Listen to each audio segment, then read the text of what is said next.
Hello everyone, कैसे हैं आप सब। आज का हमारा टॉपिक है ingredients of a report.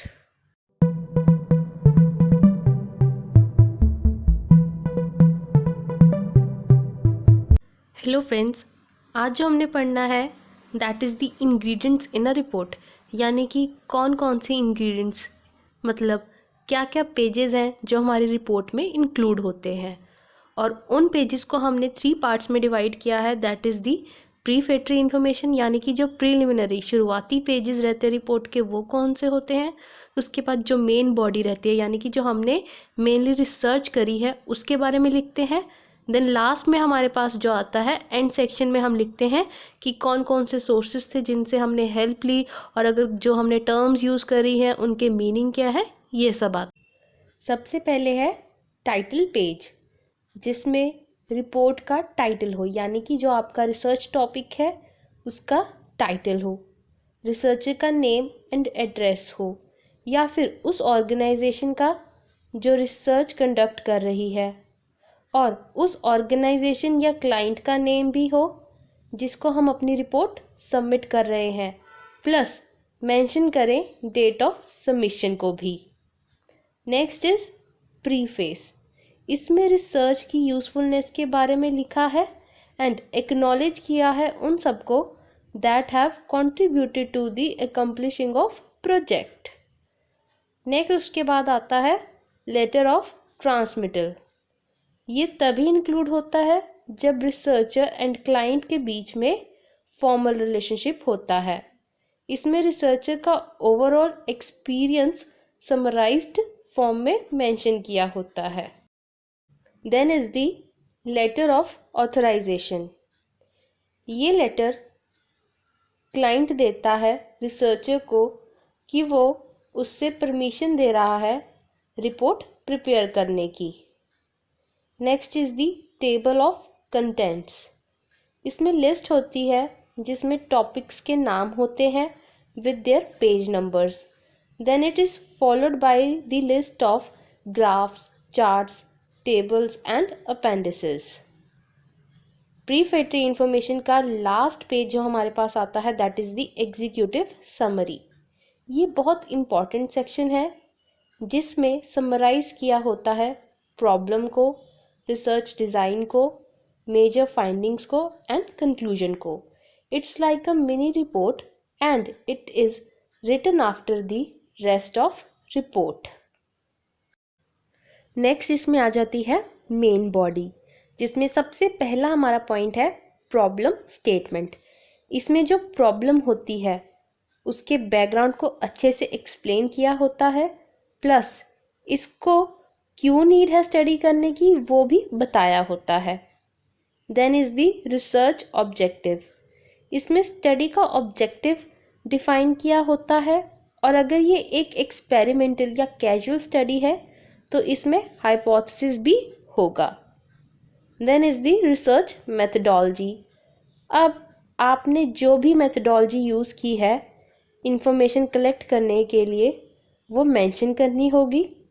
It includes sampling design, data collection design, instrument design and data analysis design. जो भी स्टैटिस्टिकल टूल यूज़ किया है डेटा एनालिसिस करने के लिए उनका यूज़ सेटिस्फाई करना होगा आपको। रिसर्च मेथडोलॉजी के बाद अब आती हैं फाइंडिंग्स। फाइंडिंग्स जो है सबसे लंबा सेक्शन होता है। इसमें जो भी डेटा एनालाइज किया है हमने उसको हम ग्राफ्स, डायग्राम्स एंड टेबल्स के यूज़ से एक्सप्लेन करते हैं। एक अच्छी स्ट्रैटेजी होगी कि जो भी हमने फाइंडिंग्स की हैं उनको नंबर्ड पैराग्राफ फॉर्म में प्रेजेंट करें। फाइंडिंग्स के बाद अब बारी आती है लिमिटेशंस की।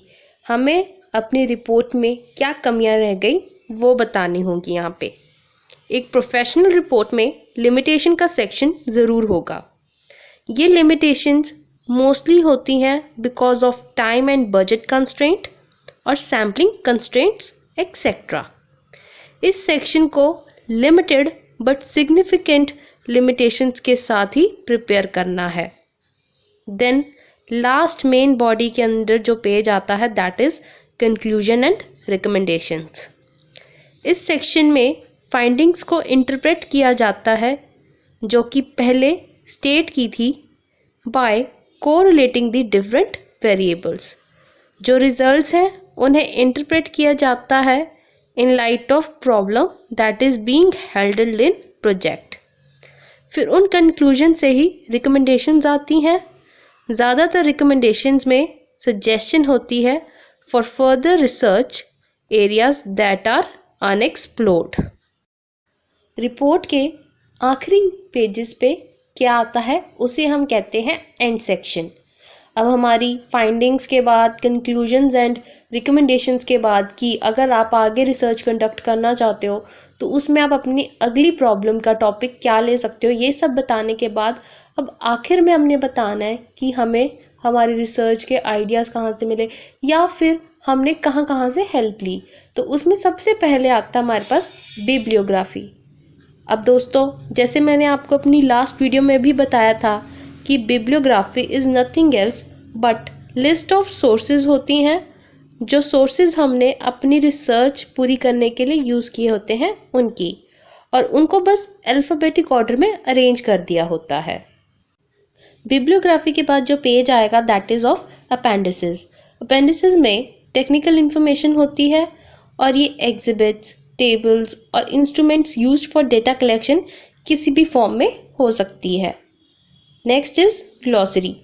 ग्लॉसरी में अल्फ़ाबेटिकल अरेंजमेंट होता है टर्म्स का जो रिसर्च में यूज़ हुई हैं और उनके सामने ही उनका मीनिंग लिखा होता है।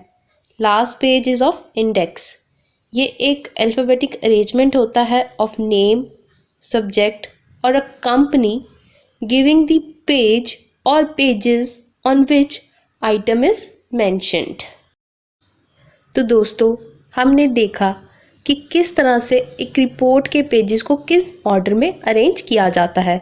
जैसे सबसे पहले टाइटल आता है, फिर प्रीफेस आते हैं, देन एक्नॉलेजमेंट के लेटर्स आते हैं दोनों ही, ट्रांसमिटल एंड ऑथराइजेशन वाले।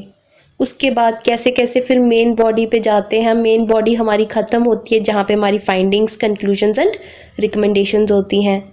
उसके बाद हमारा एंड सेक्शन आ जाता है, यानी कि जहाँ पे हमने एक तरह से गाइड प्रोवाइड करी होती है अपनी रिपोर्ट की कि हाँ, अगर हमने ये वर्ड यूज़ किया तो उसका मीनिंग ये है। ये हेल्पफुल होता है हमारे रीडर्स के लिए, उनको असिस्ट करता है एक रिपोर्ट में। तो इस तरह से एक रिपोर्ट तैयार होती है। और अगर फ्यूचर में कभी आप भी अपनी रिसर्च रिपोर्ट तैयार करें तो प्लीज़ इस वीडियो को ज़रूर देखें और समझें कि किन पेजेस को कैसे ऑर्डर में अरेंज करना है। मैं अब आपसे यहाँ पे अलविदा लेती हूँ। मिलूँगी हमारी नई वीडियो में एक बहुत ही नए और इंटरेस्टिंग टॉपिक के साथ। तब तक अपना ख्याल रखें। Good bye and thank you.